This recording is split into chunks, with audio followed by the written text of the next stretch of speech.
9 नवंबर 2022 गुरुजी पंडित प्रदीप मिश्रा जी द्वारा बाँची जाने वाली चंपेश्वर शिव महापुराण कथा के पहले दिन की कथा पूर्ण हो चुकी है।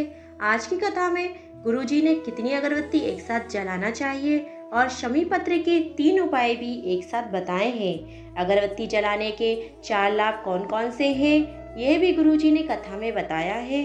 गुरुजी ने 22 उपाय और पत्र पढ़े हैं। यदि आपने आज की कथा नहीं सुनी है तो आप पूरी कथा का रसतत्व इस वीडियो से प्राप्त कर सकते हैं। वीडियो को अंत तक जरूर देखिएगा ताकि महत्वपूर्ण जानकारी आपसे छूट ना जाए। कथा की शुरुआत में ही गुरुजी ने शिव भक्तों से कहा, मनुष्य की देह 2 कारणों से मिलती है। पहला कारण भगवान की आराधना, भजन, पूजा पाठ करने के लिए और दूसरा कारण पिछले जन्मों के भोग भोगने के लिए। बढ़ते हैं आज की कथा की दूसरी जानकारी की ओर। छत्तीसगढ़ की कथा में पंचकोशी महादेव का वर्णन मिलता है, जिसमें 5 महादेव हैं, जिसमें पणिकेश्वर महादेव, चंपेश्वर महादेव, ब्रह्मेश्वर महादेव, कोपेश्वर महादेव, गणेश्वर महादेव। बढ़ते हैं तीसरी जानकारी की ओर। गुरुजी ने यह भी बताया है, जैसे 12 ज्योतिर्लिंग में महादेव स्वयं प्रकट हुए हैं, उसी प्रकार छत्तीसगढ़ में चंपेश्वर महादेव स्वयं प्रकट हुए हैं। पढ़ते हैं आज की कथा की चौथी जानकारी की ओर। हर समस्या का हल 1 लोटा जल। गुरुजी ने जैसे ही बताया है, लेकिन छल से चढ़ाया गया जल, छल से अर्पित किया गया जल महादेव कभी भी स्वीकार नहीं करते हैं। बढ़ते हैं आज की कथा की 5वीं जानकारी की ओर। रोड पर जिसका घर होता है उसकी बड़ी कीमत होती है। गलियों में मकान होने से उसकी कीमत घट जाती है, पर शिव महापुराण की कथा कहती है, अगर इंसान रोड के किनारे होगा तो उसकी कीमत नहीं होती है। जैसे मक्खी कबाड़ के सामान के साथ तुल जाए तो उसकी कीमत नहीं होती, वही मक्खी यदि सुनहार के यहाँ सोने के साथ तुल जाए तो उसकी कीमत हजारों बढ़ जाती है। उसी तरह आप कहाँ बैठ रहे हो, किस चौराहे पर बैठ रहे हो, उसकी कीमत नहीं होती है। जबकि यदि आप शिव महापुराण कथा में, भागवत कथा में, भागवत भजन में बैठ रहे हो, आपकी कीमत बढ़ जाती है। बढ़ते हैं आज की कथा की 6वीं जानकारी की ओर। जैसे आप अपने घर में अटाला कवाड़ नहीं रखते हो, वैसे ही महादेव अपने घर में कवाड़ नहीं रखते हैं, और महादेव का घर है ये पृथ्वी। महादेव अपने घर में अटाला क्यों रखेंगे? इसलिए पृथ्वी अथवा महादेव का घर, उसमें महादेव ने आप लोगों को रखा है और आप लोग सभी महादेव के लिए मूल्यवान हैं। आप लोग सभी श्रेष्ठ कर्म करें, निरंतर मेहनत करते रहिए, उन्नति के मार्ग में बढ़ते रहिए, महादेव की भक्ति में लीन रहिए। महादेव की कृपा आप पर हमेशा रहेगी। बढ़ते हैं अगली जानकारी की ओर। आपको कभी भी अंधविश्वास में नहीं पड़ना है। किसी को जाकर ये नहीं बोलना है कि मुझे गड़ा हुआ धन मिल जाए। ऐसे लोगों के चक्कर में हमें नहीं आना है। महादेव से हमेशा यही प्रार्थना करना है कि हमारे भाग्य में जितना हो उतना ही प्राप्त हो, मुझे दूसरे के भाग्य का नहीं चाहिए। बढ़ते हैं अगली जानकारी की ओर। आज की कथा में गुरुजी ने यह बताया है कि बेलपत्र, पीपल, आंवला, वटवृक्ष, इन वृक्षों का बहुत ही अत्यधिक महत्व है। पुराणों में बेलपत्र के वृक्ष के नीचे लक्ष्मी, माता पार्वती और शिव जी निवास करते हैं। पीपल में 52,000 ब्राह्मण निवास करते हैं और शमी के पेड़ में भगवान शिव अड़भंग स्वरूप में निवास करते हैं। बढ़ते हैं आज की कथा की 9वीं जानकारी की ओर। यदि आप तंबाकू, गुटखा खा रहे हो, बहुत छोड़ने का प्रयास कर रहे हो, नहीं छूट रहा, तो कथा में गुरुजी ने बताया है, इस प्रकार तंबाकू गुटखा खाने से कैंसर की बीमारी होती है। यदि छोड़ना चाहते हैं, एक काम करिए, शमी के वृक्ष के नीचे की मिट्टी का उपयोग करके एक शिवलिंग बनाइए और शिवलिंग पर एक बेलपत्र और एक शमी पत्र अर्पित कर दीजिए।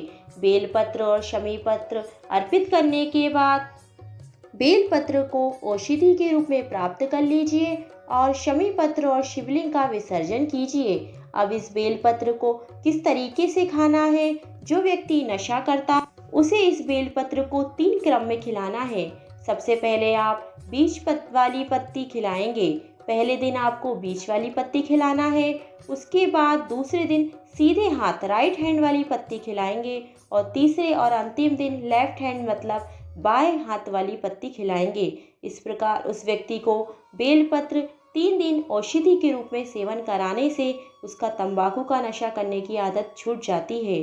बढ़ते हैं आज की कथा की 10वीं जानकारी की ओर। इस समय के वृक्ष वाले उपाय को व्यसन में डूबा व्यक्ति, मदिरा पान करने वाला व्यक्ति या कोई भी व्यसन में डूबा हुआ व्यक्ति कर सकता है। तो शमी के वृक्ष का ये उपाय आप जरूर कीजिएगा। गुरुजी ने अगली जानकारी कथा में बताई है कि कोई काम करने जाते हैं और वह काम नहीं हो रहा हो, आपका काम में अटकलें आती हैं, तो आपको ये उपाय अवश्य करना ही होगा। आपको एक शमी पत्र लेना है और शिवलिंग पर उसको अर्पित कर देना है। शिवलिंग पर अर्पित करने के बाद उस शमी पत्र को माता अशोक सुंदरी पर अर्पण कर देना है। सिर्फ इतना ही करना है। फिर एक लोटा जल शिवलिंग पर अर्पित करते हुए माता अशोक सुंदरी पर अर्पण कर देना है। इसके बाद श्री शिवाय नमस्तभ्य मंत्र का जाप करना है और महादेव से प्रार्थना करना है कि हमारा रुका हुआ कार्य पूरा हो जाए और हाथ जोड़कर घर आ जाना है। आपका रुका हुआ कार्य निश्चिंत ही पूर्ण हो जाएगा। बढ़ते हैं अगली जानकारी की ओर।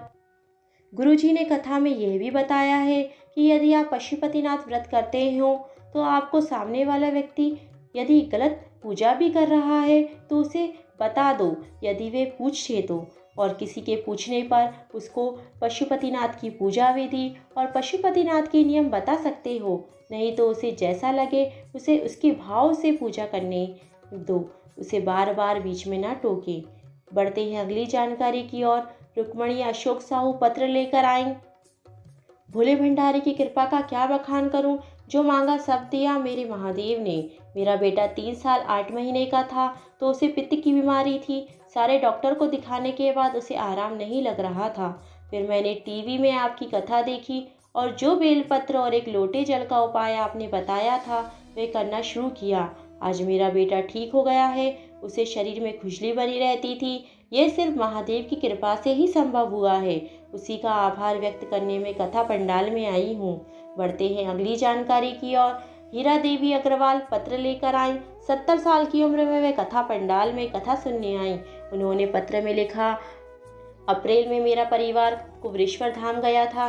गर्मी बहुत होने के कारण दर्शन नहीं हो पाए थे।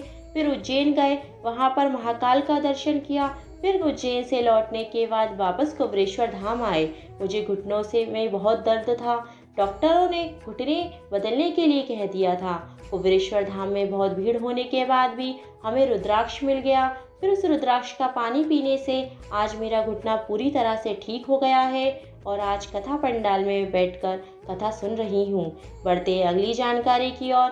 कथा में गुरुजी ने यह भी बताया, यदि जीवन में बहुत परेशानी चल रही है, दुख है, मन में अच्छा नहीं लग रहा है, बहुत टेंशन है, तो घर से एक लोटा जल शिवलिंग पर धीरे धीरे ले जाकर अर्पित कर दीजिए। समस्या का हल जरूर मिलेगा।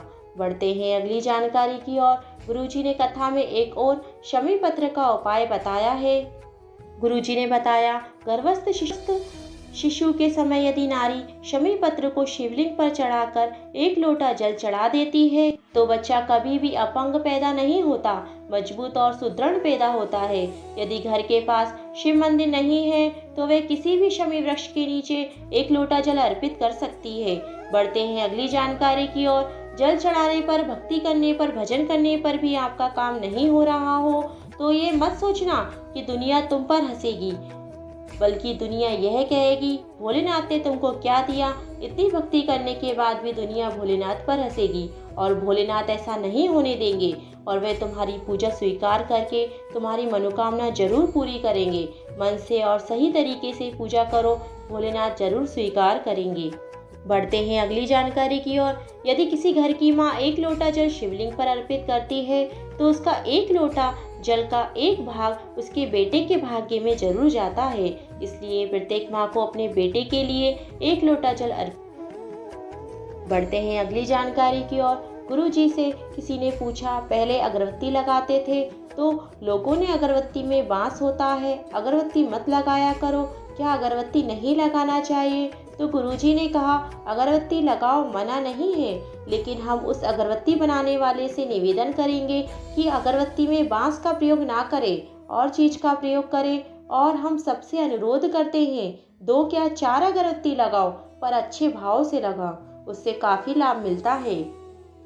बढ़ते हैं अगली और अंतिम जानकारी की ओर। गुरुजी ने कथा में बताया, कभी भी 1 अगरबत्ती नहीं लगाना चाहिए, 2 या 4 अगरबत्ती ही लगाना चाहिए। 4 अगरबत्ती लगाने से क्या लाभ होता है? 4 अगरबत्ती लगाने से ये लाभ होता है, पहली अगरबत्ती मेरी ओर से परमपिता परमेश्वर को लगाई गई है, दूसरी अगरबत्ती मेरे परिवार को अपनी शरण में रखिएगा, इसलिए लगाई जाती है। तीसरी अगरबत्ती मेरे घर के बुजुर्गों को अंतिम समय तक स्वस्थ रखिएगा, इसलिए तीसरी अगरबत्ती लगाई जाती है। चौथी अगरबत्ती, मेरे आसपास जितने भी लोग निवास करते हैं उन्हें दुखी मत करिएगा, इसलिए चौथी अगरबत्ती लगाई जाती है। आज की जानकारी आपको कैसी लगी? शिव महापुराण कथा सार सुनने के लिए चैनल को सब्सक्राइब कर लीजिए, और कोई प्रश्न पूछना चाहते हैं तो कमेंट में पूछ सकते हैं, और इसी प्रकार की वीडियो को देखने के लिए जुड़े रहिए हमारे साथ। श्री शिवाय नमस्तभ्यम। हर हर महादेव।